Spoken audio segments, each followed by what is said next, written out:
اعوذ باللہ السمیع العلیم من الشیطان الرجیم بسم اللہ الرحمن الرحیم الحمد للہ رب العالمین بارئ الخلائق اجمعین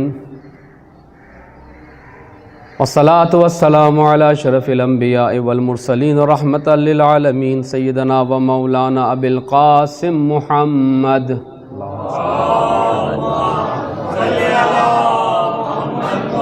وعلى أهل بيته الطيبين الطاهرين المعصومين المظلومين ولعنة الله على أعدائهم أجمعين من الآن إلى قيام يوم الدين أما بعد فقد قال الله سبحانه وتعالى في كتابه المبين بسم الله الرحمن الرحيم لو كنا نسمع أو نعقل ما كنا في أصحاب السعير مل کے درود بھیجئے محمد و آل محمد پر۔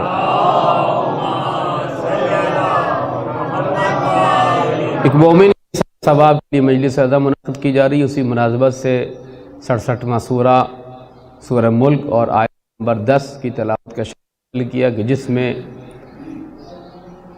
احوال قیامت کا تذکرہ کیا گیا ہے۔ قرآن مجید ایک غیب کو بتانے والی کتاب نہیں ہے صرف، بلکہ وہ ہم انسانوں کو تربیت کرنے والی کتاب ہے۔ جو کچھ بھی قرآن کریم میں بیان کیا گیا ہے اہل بیت علیہ السلام طرح بیان ہے، اس کو بیان کیا ہے تاکہ ہم قرآن و اہل بیت کے دامن میں رہتے ہوئے اس فانی دنیا سے ابدی دنیا کا انتظام کریں۔ لہذا بہت سے مطالب تھے، اب وقت کے دامن میں گنجائش نہیں ہے، بہت ہی مختصر اور اہل خانہ سے انتہائی معذرت کے ساتھ کہ میرے پاس دامن وقت میں گنجائش نہیں ہے، کاش کہ ہم تھوڑے سے منظم ہو جائیں اور بڑے پن کا ثبوت دیں۔ میں نے عرض کیا کہ میں کسی کے پڑھنے کا مخالف نہیں، تاکہ ہر شخص اپنے حصے کا جو ادائیگی ہے، جو اس کی ذمہ داری اسے ادا کر سکے۔ قرآن مجید میں ہے کہ لوگوں کو جہنم میں ڈالا جائے گا، فوج فوج ڈالا جائے گا، گروہ گروہ ڈالا جائے گا، تو ان کے جو نگہبان ہوں وہ پوچھیں گے الم یأتکم نذیر، کیا تمہارے پاس خبردار کرنے والے نہیں آئے تھے؟ بھائی جو ڈالے جا رہے ہیں تو جو نگہبان ہوگا، داروغہ جہنم ہوگا، پوچھے گا کہ بھائی یہ پبلک کہاں سے آ رہی ہے، کہاں جا رہی، کچھ آتا ہے، پتہ ہے؟ تو کیا تمہارے پاس ڈرانے والے نہیں آئے تھے؟ یعنی فرشتوں کو پتہ ہے کہ خداوند عالم نے نظام کائنات یہ رکھا ہے کہ امتحان سے پہلے معلم اور استاد کا انتظام کیا ہے۔ وہ کون ہیں؟ وہ انبیاء ہیں۔ وہ کون ہیں؟ وہ اوصیاء ہیں۔ وہ کون ہیں؟ وہ ائمہ طاہرین ہیں۔ وہ کون ہیں؟ وہ قرآن کریم ہے۔ وہ کون ہے؟ وہ وجدان ہے۔ وہ کون ہے؟ وہ عقل ہے کہ جو ہمیں خبردار اور آگاہ کرتا ہے۔ تو کہیں الم یاتکم نذیر، کہا کہ ہاں ہمارے پاس نذیر آئے تھے، لیکن ہم نے ان کو جھٹلا دیا، ہم نے ان کی تکذیب کی، ہم اپنی منمانیوں میں لگے رہے، ہم اپنی خوش گزارانیوں میں لگے رہے، ہم فانی دنیا میں مشغول رہے۔ اب جو آیت میں نے پیش کی وہ جواب یہ ہے، 10ویں آیت، لو کن وقالوا لو کنا نسمع او نعقل ما کنا اصحاب السعیر، ما کنا فی اصحاب السعیر، کہ اگر ہم سن رہے ہوتے اور عقل استعمال کر رہے ہوتے تو ہم اصحاب جہنم میں سے نہ ہوتے، ہم جہنم والے میں سے نہ ہوتے۔ یعنی جہنم میں جو جا رہا ہے وہ بتا رہے کہ میں جہنم میں کیوں ڈالا گیا ہوں۔ توجہ رکھیے گا، یہ دو صفات، کاش کہ ہم اپنی زندگی میں ان دو صفات پہ توجہ دیں۔ ایک شخص فیل ہو جاتا ہے، اسے بلایا جاتا ہے، بھائی تم فیل کیوں ہوئے ہو؟ جناب میں نے پڑھنے کے ٹائم پڑھائی نہیں کی، کھیل کے ٹائم کھیلتا رہا، اور پڑھائی کا ٹائم بھی کھیل کو دے دیا۔ اب یہ جو بتایا جا رہا ہے یہ اس لیے تاکہ جس کا امتحان نزدیک ہے وہ متوجہ ہو۔ سپر ہائی وے پہ آپ جاتے ہیں، کسی بڑی شاہراہ پہ جاتے ہیں تو آپ دیکھتے ہیں کہ بڑے بڑے چوراہوں پر، سپر ہائی وے پہ جہاں ٹول پلازا ہوتا ہے وہاں پر کوئی ایکسیڈنٹ شدہ گاڑی رکھ دی جاتی ہے۔ یہ اس لیے نہیں ہوتی کہ آپ وہاں کھڑے ہو کے سیلفی کھنچوائیں اور کہیں وہ جناب ایکسیڈنٹ ہو گیا، بڑا زبردست ایکسیڈنٹ ہوا ہے، بندہ ہی نہیں بچا ہوگا۔ پہلا جملہ یہ ہوتا ہے ہمارا، بھائی بندہ نہیں بچا ہوگا۔ یہ تصویر کھنچوانے کے لیے نہیں تھی، یہ اس لیے تھی کہ تم متوجہ، تم جس سفر پہ جا رہے ہو اس سفر میں احتمالی خدشہ موجود ہے، ایکسیڈنٹ کا، تصادف کا، حادثے کا، لہذا احتیاط سے گاڑی چلاؤ۔ تو خداوند عالم ہمیں متوجہ کرنا چاہ رہا ہے کہ وہ لوگ جو جہنم میں گئے دو صفت کی وجہ سے گئے، اور بھی صفات ہیں جو ائمہ نے بیان کی، لیکن یہاں پر دو صفات ہیں۔ وقالو، وہ کیا کہیں گے جب دروغہ جہنم پوچھے گا بھائی کیوں آئے ہو، یہ اتنے لوگ کیوں آ رہے ہیں جہنم میں، آخر کیا وجہ ہے کہ لوگ جوگ در جوگ، گروہ در گروہ، فوج در فوج آ رہے ہیں؟ تو کہا کہ وقالوا لو كنا نسمع او نعقل، نسمع ہم سماعت کرتے، ہم سنتے، او نعقل یا عقل استعمال کرتے، ما كنا فی اصحاب السعیر، ہم اہل جہنم میں سے نہ ہوتے۔ جہنم کے کچھ نام ہیں کہ جو در حقیقت وہ ہمیں بتائے گئے ہیں، اور وہ میں نے نکالے 7 دروازے ہیں اور 7 اس کی در حقیقت طبقات ہیں، منزلیں ہیں جہنم کی، جو آپ کی خدمت میں عرض کرو۔ مل کے درود بھیجئے محمد و آل محمد پر۔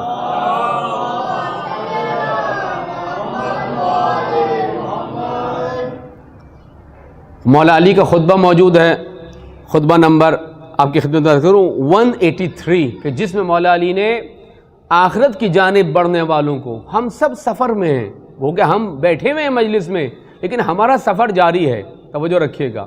مولا علی کہنے تمہارا سفر جاری ہے، یا تم جہنم کی طرف قدم بڑھا رہے ہو یا جنت کی طرف قدم بڑھا رہے ہو، دو میں سے ایک صورتحال ہے۔ ایسا نہیں ہو سکتا آپ کے نہ جنت نہ جہنم، نہیں، یہ جنت ہے جہنم ہے۔ مولا علی کہنے تمہارا ہر سانس، تمہارا ہر قدم یا جنت سے نزدیک کر رہا ہے یا جہنم سے نزدیک کر رہا ہے۔ اب یہ انسان پر ہے کہ وہ کون سا راستہ، وہ اما ہدینہ السبیل اما شاکرا و اما کفورا۔ مل کے درود بھیجئے محمد و آل محمد پر۔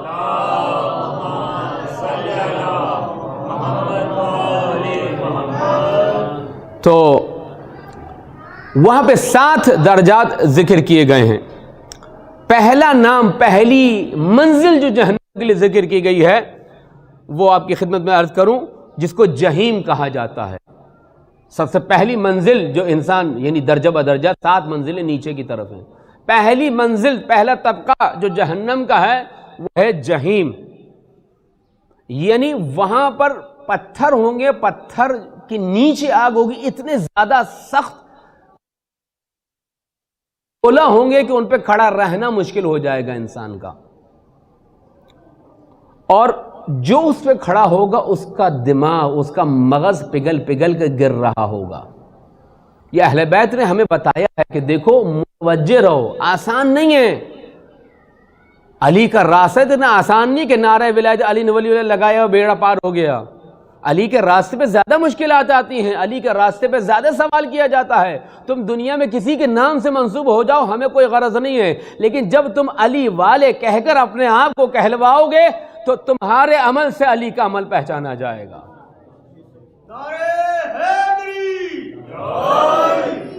خوب ایک اننون شخص، نامعلوم شخص، وہ جو چاہے کرے، لیکن جب آپ کہ میں علی والا ہوں تو پھر آپ کا عمل دیکھا جائے گا، کہ تمہارے عمل سے کہا جائے گا یہ علی کا شیعہ ہے، یہ جعفر صادق کا ماننے والا ہے، یہ مومنہ شہزادی کونین سلام اللہ علیہ کی کنیز ہے۔ دوسرا طبقہ جو بیان کیا وہ ہے لظا، جو روایات میں بھی آیا ہے، اور اتنا زیادہ ہے کہ انسان کے اعضاء اور اس کی کھال جلنے لگے گی۔ یہ وہ افراد ہیں جو دنیا میں مال جمع کرتے تھے اور دوسروں کی مدد نہیں کرتے تھے، اور قرآن میں ہے کہ جو لوگ مال جمع کرتے ہیں انہی کا مال گرم کر کے ان کے جسموں پہ داغا جائے گا۔ یہ وہ مال ہے جس کو تم جمع کرتے تھے اور مدد نہیں کرتے تھے لوگوں کی، ہیلپ نہیں کرتے تھے لوگوں کی، ویلفیئر کا کام نہیں کرتے تھے لوگوں کے۔ تیسرا طبقہ سقر ہے، سین سے توجہ رکھیے گا، یعنی جو بھی اس وادی میں جائے گا وہ کچھ نہیں بچے گا اس کا، لیکن خدا پھر اس کو زندگی دے گا، مرے گا نہیں، وہاں موت نہیں ہے، وہاں انسان موت کرے گا، مر کو پکارے گا، لیکن وہاں موت نہیں جب تک کہ وہ وہاں سے پاک نہ ہو جائے۔ سقر ہے، نہ انسان وہاں سے بھاگ سکتا ہے اور نہ وہاں پہ کھڑے رہنے میں اس کے لیے کوئی طاقت و توان موجود ہے، یعنی وہ وادی ہے جہنم کی۔ چوتھا طبقہ، چوتھی منزل جو بیان کیا اہل بیت نے وہ ہے حطامہ، یعنی بالکل کریش کر دینے والی، توڑ دینے والی۔ ہاون دستہ ہوتا ہے نا، کوئی مضبوط چیز بھی ہوگی، آپ اس کو ہاون دستے میں رکھ کے توڑنا شروع کرتے ہیں، اوپر سے مرنا شروع کرتے ہیں، چوٹ لگانا شروع کرتے ہیں، ٹکڑے ٹکڑے ہو جاتی ہے وہ چیز۔ جہنم کی ایک وادی کا نام حطامہ ہے، وہ بھی بالکل ایسا ہی ہے۔ اور پانچواں طبقہ کیا ہے؟ حاویہ۔ حاویہ جہنم کی وہ وادی ہے کہ جس میں جو ہے در حقیقت اتنی گرمی ہوگی کہ انسان کا گوشت جو ہو پگھل پگھل کے گر رہا ہوگا.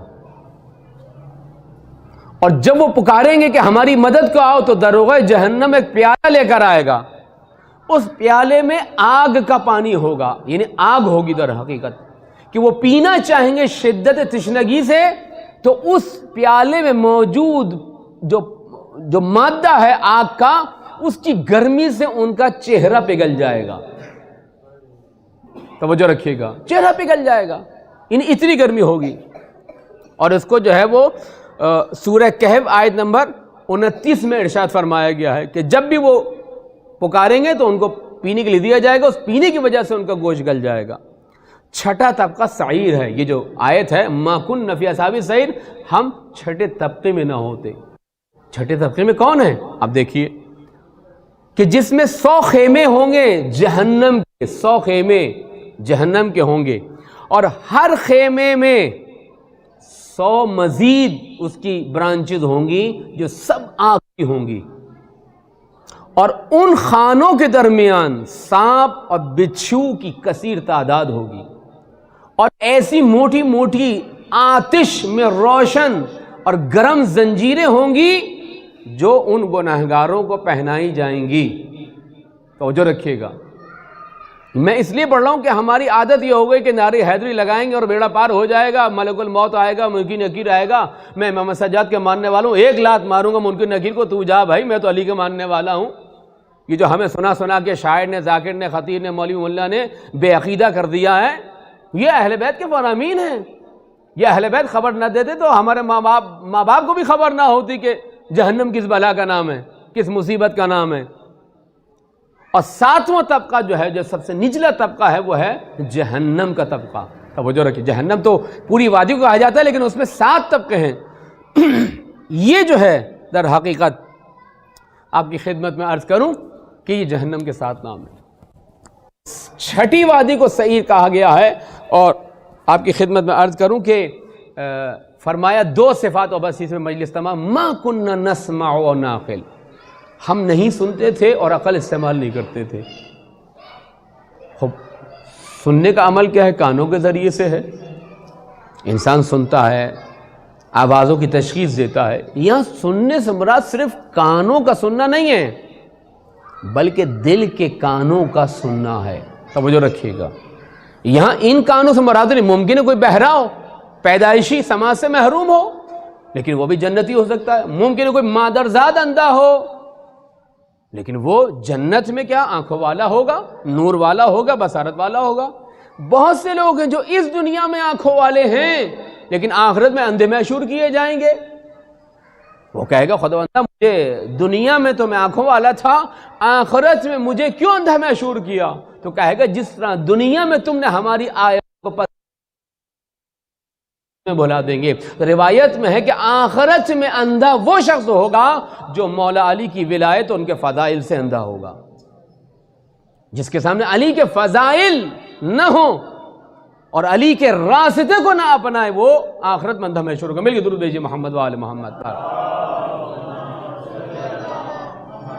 تو یہاں پہ مراد سنت ان ظاہری کانوں سے نہیں ہے، بلکہ کیا حقیقت کے کان متوجہ رہیں. ہم بہت سی باتیں سنتے ہیں، کیا ہم وہی بات سنتے ہیں کہ جس کا کل ہم سے حساب کیا جائے گا؟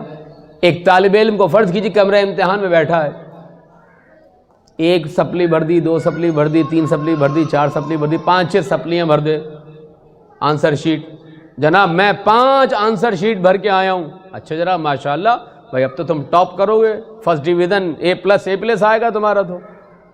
لیکن یہ دیکھو کہ جواب کیا دیا ہے. جو سوال کیا گیا تھا کیا اسی کا جواب دیا ہے؟ نہیں.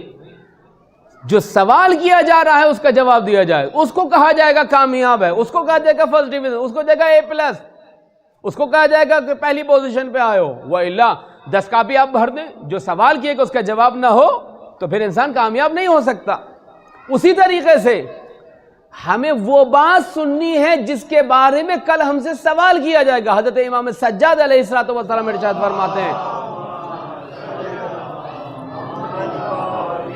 کہ خداوندہ مجھے اس ان سوالات کا جواب دینے کے لیے مجھے دنیا میں فراغت دے کہ کل روز قیامت جب تم مجھ سے سوال کرے گا. یعنی امام سجاد 72 کا تھا، ان سے بڑھ کے کوئی عزادار ہے؟ ہمارے یہاں کے عزادار ہوتے ہیں جی، میں منکر نکیر کو لات مار دوں گا، ماشاءاللہ صاحب سنتے رہتے ہیں. وہ امام سجاد کا حال دیکھیے اور یہاں ان کے شیعوں کا حال دیکھیے. تو کہنے کا مقصد کیا ہے کہ امام کہہ رہے خداوندہ جس کے بارے میں مجھ سے سوال کیا جائے گا تو ہم وہ بات سنیں جو ہمارے کل کام آنے والی ہے. وَإِلَّا 10 باتیں سنوں میں 10 میں سے کوئی بھی کام کی نہ ہو عزیزان گرامی تو کوئی فائدہ نہیں ہے. میں لاکھ منقبتیں سنتا رہوں لیکن عمل نہ کروں سیرت اہل بیت، میں لاکھ قرآن سنتا رہوں لیکن قرآن پہ عمل نہ کروں، میں لاکھ احادیث و مجالس سنتا رہوں لیکن عمل نہ کروں، اس سننے کا کوئی فائدہ نہیں ہے. ادھر سے سنا ادھر سے نکال دیا. سننا مقدمہ بنتا ہے فکر کا. لو کننا نسمع، ہم سن رہے ہوتے، اس کا مطلب یہ ہے کہ اگر ان کی مراد صرف یہ ظاہری کانوں کی سماعت ہوتی تو ان کو جہنم میں نہ ڈالا جاتا. اگر یہی مراد ہے تو مثال کے طور پر جو مادرزاد بہرا ہے یا جس کی سماعت نہیں ہے تو وہ تو جہنم میں نہیں ڈالا جائے گا. وہ تو کہہ سکتا ہے خداوندہ تو نے مجھے سماعت ہی نہیں تھی. یہاں پہ سماعت سے مراد کیا ہے؟ یعنی دل کے کان کھلے ہونے چاہیے، یعنی وہ چیز کہ جس کے لیے ہمیں پیدا کیا گیا. مل کے درود بھیجے محمد وآل محمد پر. او نعقل، یا ہم عقل استعمال کرتے تو ہم اصحاب سعیر میں، چھٹا طبقہ ہے جہنم کا، چھٹے طبقے والوں میں سے نہ ہوتے. توجہ رکھیے گا، ہم عقل استعمال کرتے ہیں. ہر شخص عقل استعمال کر رہا ہے، شیطان بھی عقل استعمال کر رہا ہے لیکن گمراہ کرنے کے لیے. اسرائیل بھی عقل استعمال کر رہا ہے لیکن ظلم تشدد کے لیے. سیاسی پارٹیاں بھی عقل استعمال کر رہی ہیں، لیڈران عقل استعمال کر رہے ہیں لیکن لوٹ کھسوٹ کے لیے، بیوقوف بنانے کے لیے. تو عقل استعمال کرنا اس مقصد حیات کو پانے کے لیے ہے، نہ یہ کہ عقل استعمال کرنا. عقل مند کی تعریف یہ نہیں کہ جس کے پاس عقل وہ عقل مند ہے، نہیں. عقل مند کی تعریف یہ ہے کہ جس کے پاس عقل ہو اسے استعمال کرے اور صحیح جہت میں، صحیح راستے میں استعمال کرے. وَإِلَّا عقل تو شیطان کے پاس بھی ہے، عقل تو ان لوگوں کے پاس بھی جنہوں نے آج مثلا دہشت گردی کر کے ایک ذاکر کو شہید کیا. عقل تو ان کے پاس بھی ہے کہ جو لوٹ کھسوٹ کر رہے ہیں، اپنی جو ہے دنیا تعمیر کر رہے ہیں اور لوگوں کو بیوقوف بنا رہے ہیں. تو اس کا مطلب یہ ہے کہ انسان در حقیقت کیا کرے؟ اس چیز کے بارے میں سوچے جس کے بارے میں اسے سوچنا چاہیے. چل چلاؤ کا مذہب نہیں ہے تشیع. چل چلاؤ کا مذہب ہوتا تو جب علی کے سامنے بیعت کا خلافت کا مسئلہ رکھا گیا دوسرے خلیفہ کے بعد تو علی کہہ دیتے ٹھیک ہے جناب. کہا علی نے کہا یہ علی کی سیرت، امامت کی منش، ولایت کا راستہ چل چلاؤ کا راستہ نہیں ہے. میں کتاب خدا کے مطابق اور اپنے اجتہاد کے مطابق عمل کروں گا، سیرت شیخین پہ عمل نہیں کروں گا. چل چلاؤ کا مذہب ہو تو مولا کہہ دیتے جناب کر لوں گا. تو چل چلاؤ کا مذہب نہیں. عقل استعمال کریں عزیزان کرام. کہاں جا رہے ہیں، کیا کر رہے ہیں، کل ہم سے پوچھا جائے گا. اور یہی وجہ ہے آج آپ دیکھیں کہ ایام رجب آ رہے ہیں، مولا کی ولادت ہے کل. رجب کی گانے آ رہے ہیں، سانگ آف رجب آ رہا ہے، دھمال کے نام پہ رقص اور سرور اور ڈانس آ رہا ہے. اب کہاں جا رہے ہیں؟ کل ہم نے ایک جگہ تقریر کی اور یہی نکات بیان کیے. بھائی مولانا صحیح کہہ رہے ہیں لیکن کیا کریں؟ وہ کیا کریں؟ یعنی چل چلاؤ، بات تو صحیح کہہ رہے ہیں مولانا لیکن کیا کریں؟ یہی ٹرینڈ چل گیا ہے، یہی رواج پا گیا ہے. اس کا مطلب ہے کہ تم در حقیقت وہ عقل استعمال نہیں کر رہے جو اہل بیت تم سے چاہتے ہیں کہ تم اس چیز کو اپناؤ جو اہل بیت کی رضا ہے. محب کا معنی کیا ہوتا ہے؟ محب کا معنی ہی یہی ہوتا ہے کہ جو تمہارا محبوب چاہتا ہے وہ تم چاہو. محبوب جس سے ناراض ہوتا ہے تم اس کی رضا اور ناراضگی کو اپنے پر مقدم رکھو. بلکہ درود بھیجے محمد وآل محمد پر. ہر میوزک حرام نہیں ہے، توجہ رکھیے گا. ہر موسیقی حرام نہیں ہے، حلال موسیقی بھی ہے. لیکن جس طریقے سے وہ موسیقی حرام ہے جو محافل لہو و لعب میں استعمال کی جاتی ہے، گانے کی دھنیں ہیں اس میں منقبتیں آ رہی ہیں. اب یہ تو ڈھکی چھپی بات نہیں ہے نا، کون پڑھ رہا ہے کیا پڑھ رہا ہے. لیکن چونکہ ہم نے برانڈ بنا لی ہے نا، کپڑوں کا برانڈ ہوتا ہے، گھڑی کا برانڈ ہوتا ہے، گاڑی کا برانڈ ہوتا ہے، اسی طرح ہم نے منقبت خانوں کے برانڈ بنا لیے ہیں. یہ فلاں برانڈ ہیں، یہ فلاں برانڈ ہیں، وہ فلاں برانڈ ہیں. وہ ٹی وی کا برانڈ ہے، وہ فلاں کا، وہ ہم نے برانڈ بنا لیے منقبت خانوں کے، نوحہ خانوں کے. وہ جو ہے ڈانس بھی کریں تو کوئی مسئلہ نہیں، کیونکہ مولا کے عزادار ہیں، منقبت خاں ہیں، ان کے لیے جائز ہے. وہ ٹی وی میں آ کے شو بھی پیش کریں اور پھر محرم میں آ کے ہائے حسین اور ہائے زہرا اور ہائے فاطمہ زہرا اور ہائے زینب تیری چادر ماشاءاللہ سے، اور نامحرموں کے ساتھ جھوم جھوم کے گانے بھی گائیں اور ڈراموں میں کام بھی کریں. ہم کہیں ارے بھائی میں مولا کا عزادار ہے. تو یہ چل چلاؤ کی دنیا، نو کن نسمع نعقل، عقل تو استعمال کریں. وہ منقبتیں آتی تھیں، ان میں وزن ہوتا تھا، شعر ہوتا تھا، معنی ہوتا تھا، مفہوم ہوتا تھا، پیغام ہوتا تھا. اب وہ ناچ کر کے گانا کر کے سندھی میں اردو میں نہ جانے کیا کیا کر کے ہم در حقیقت کہاں جا رہے ہیں ہم. اور پھر ہم میں سے روکنے والا کوئی نہیں ہے، ہم میں سے کہنے والا کوئی نہیں ہے، ہم میں سے بتانے والا کوئی نہیں. بھائی غلط ہے، نہیں کرو، حرام ہے. اہل بیت نے جنگ کی ہے ان چیزوں سے، اس میوزک سے. تم ایک گانے کی طرز پر جو ہے در حقیقت منقبت بنا رہے ہو، اہل بیت کا کلام بنا رہے ہو. نجس جس کے لیے کہا کہ گانا سننا حرام ہے، زنا سے بدتر قرار دیا گیا ہے، نہ جانے کیا کیا عذاب ہے اس کے لیے. اور ہم جو ہیں ادھر سے اٹھایا گانے کی دھن، ادھر منقبت تیار، یوٹیوب پہ ڈال دی، پیسہ بھی آ رہا ہے، لائک بھی آ رہے ہیں، سپر اسٹار بھی ہو رہا ہے، برانڈ بھی بن رہا ہے ہمارا، اور ہم کہنے کے لیے کچھ تیار نہیں ہے. کم سے کم بولے تو، سمجھائیں تو، کہیں تو بھائی غلط ہے، لڑنے جھگڑنے کی ضرورت نہیں ہے، لیکن کہو تو یہ اہل بیت کا راستہ ہے. اگر امام علی آ جائیں کہیں گے یہ تم میرا میلاد کر رہے ہو جس میں حلال بھی ہے، حرام بھی ہے، مکس گیدرنگ بھی ہے، بے پردہ عورتیں بھی ہیں، مولا علی قبول کریں گے؟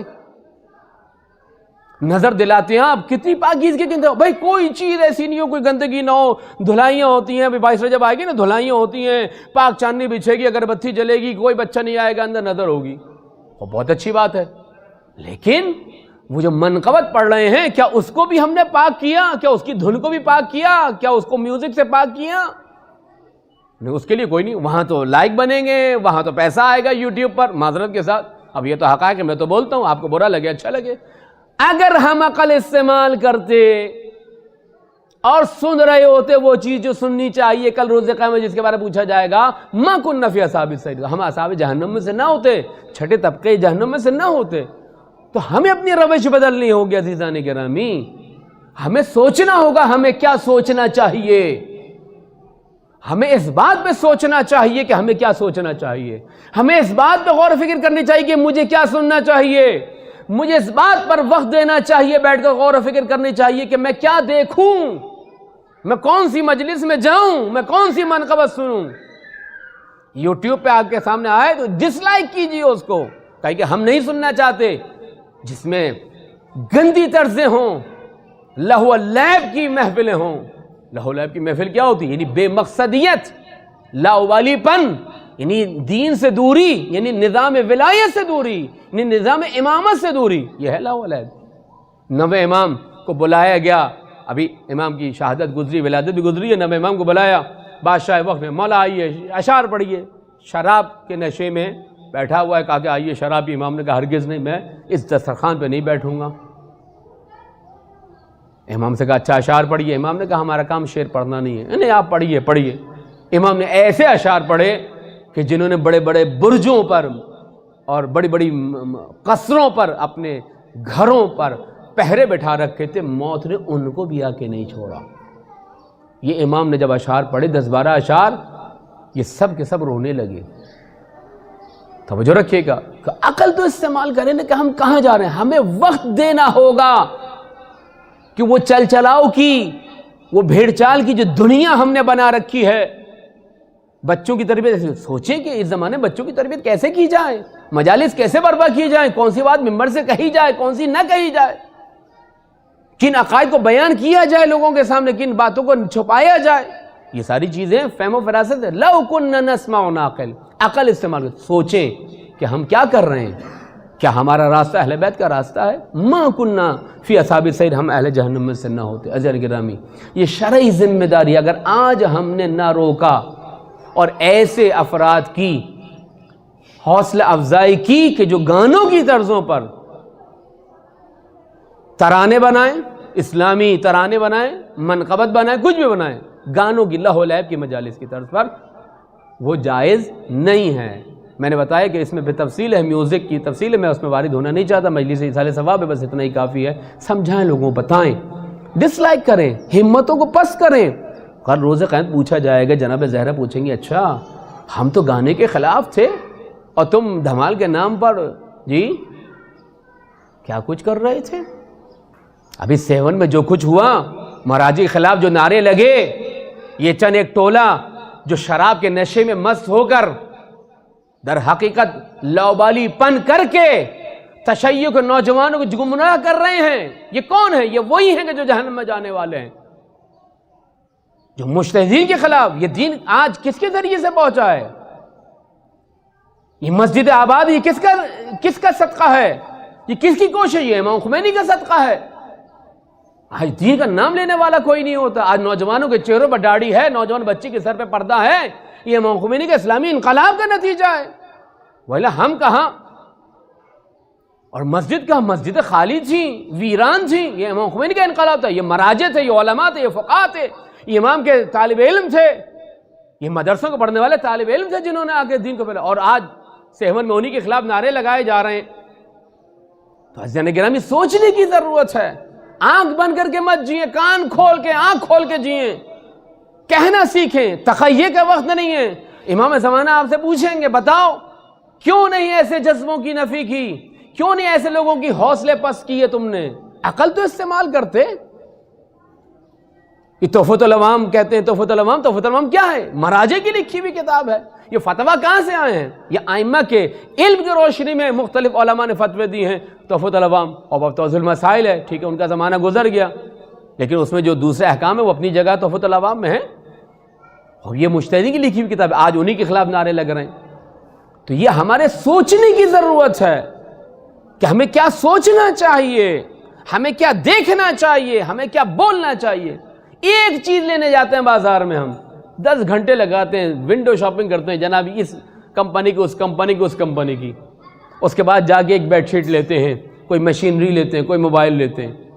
اپنے عقیدے کو بچانے کے لیے ہم کچھ نہیں کرتے. جو ممبر پہ آ جائے واہ واہ سبحان اللہ، نعرہ ولایت علی ولی اللہ، نعرہ حیدری علی حیدر حیدر.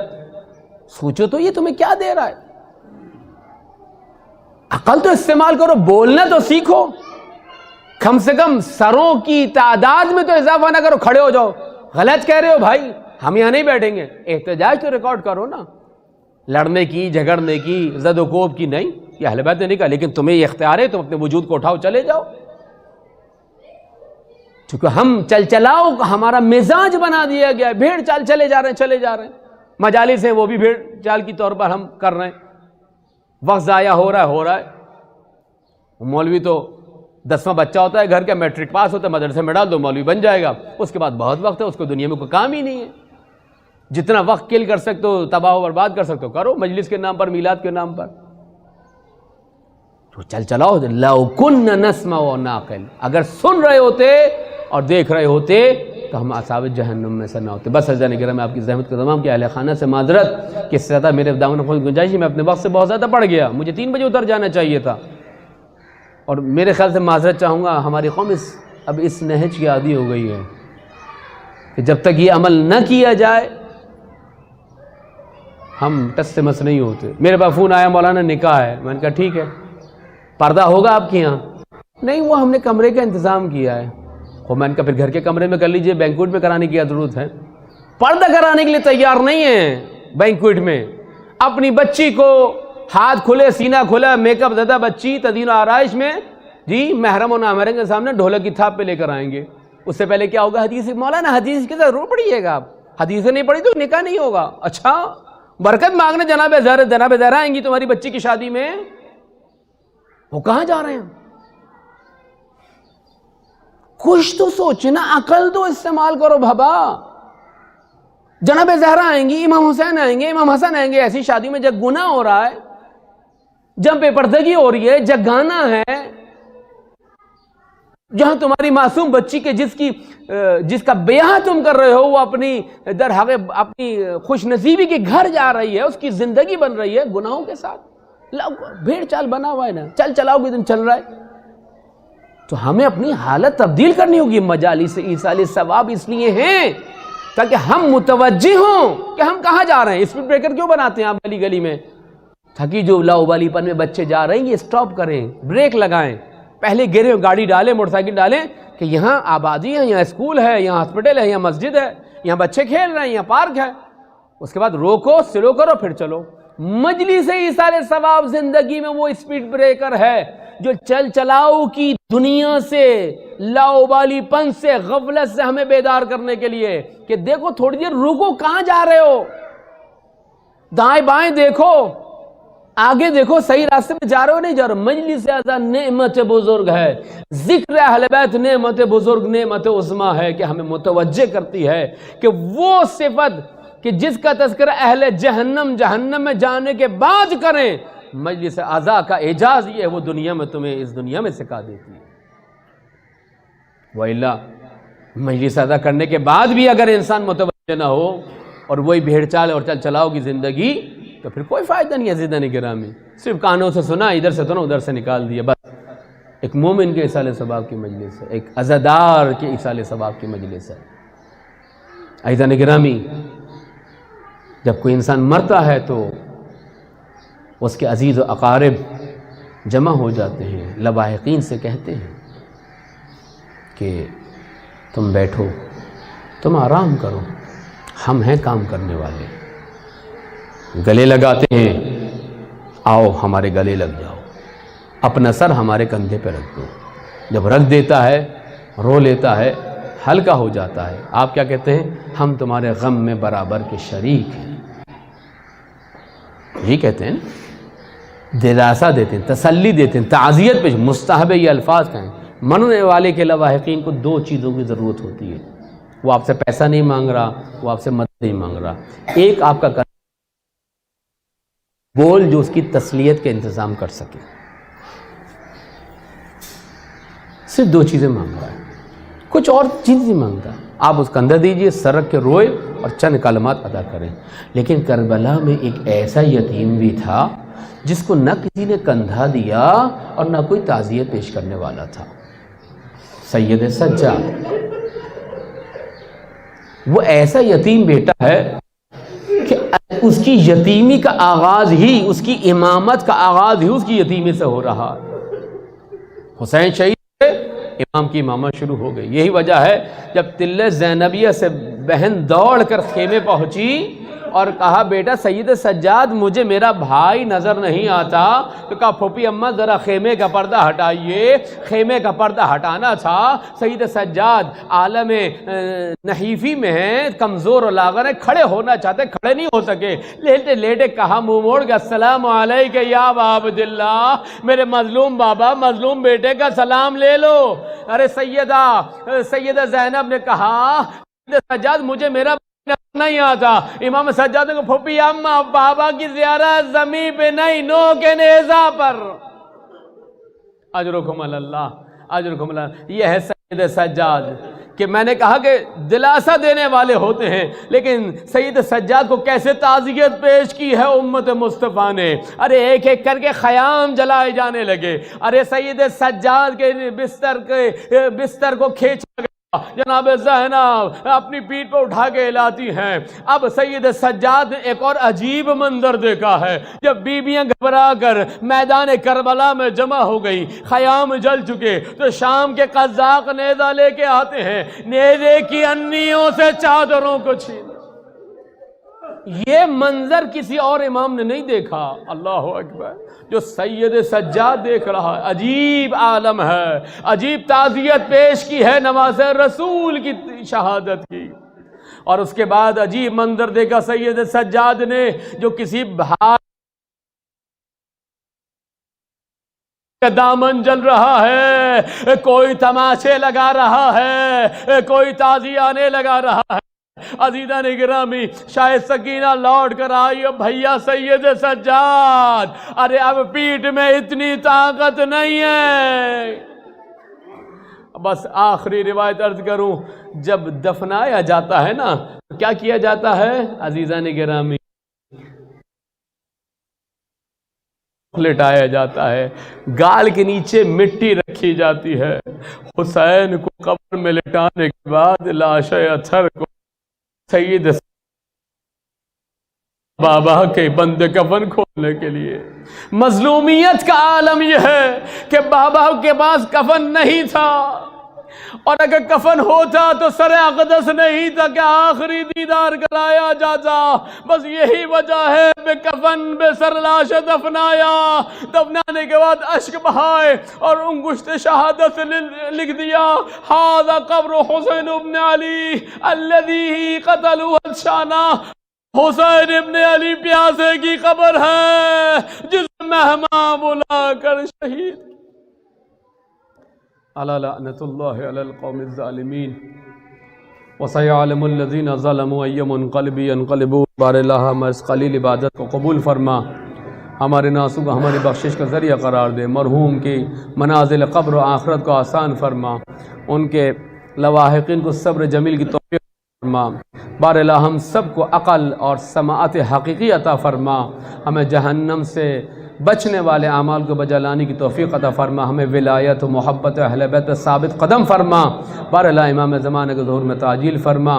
ایک مرتبہ سورہ الحمد، 3 دفعہ سورہ اخلاص مرحوم کے لیے سال ثواب.